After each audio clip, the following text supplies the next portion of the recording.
The announcement many theme park enthusiasts have been waiting for is finally here, and sure is looking good.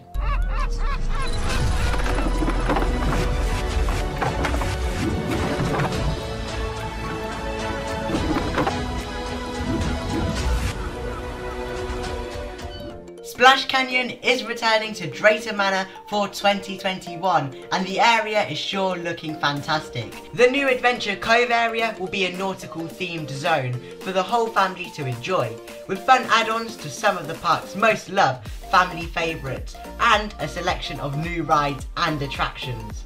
The new area is set to bring a vibrant maritime theme, offering a bright and colourful coastal feel, with barrels, boats and steering wheels aplenty. The first of many attractions to be announced in the park is the new River Rapids ride.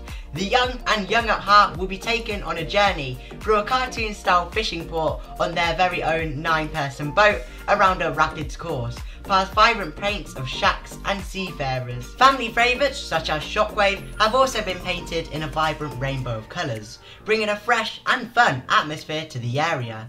A riveting lighthouse rescue mission awaits guests on Stormforce 10 on this wild white-knuckle ride like no other.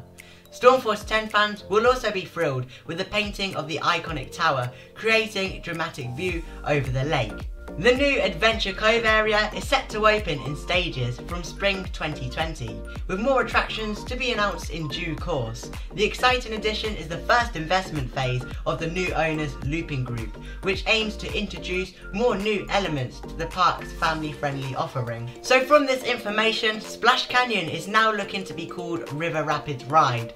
Alongside that, from the image Drayton Manor released, the ride seems to have new boats with improved safety measures. I love the sound of this new themed area called Adventure Cove. Also, Drayton Manor mentioned that the area will be opening in stages, with 2 more rides coming to the area very soon. We can assume that these 2 rides are going to be a wave swinger and disco coaster from the rumours we heard earlier in the year. Personally, I can't wait to head into this area for 2021 and ride the River Rapids once again. Let me know what you think to this new area in the comment section down below. If you haven't, why not go and check out my other Drayton Manor out of season updates using the link above. But with all that said and done, thank you for watching Theme Park Enthusiast, and I'll see you in the next video. Bye now.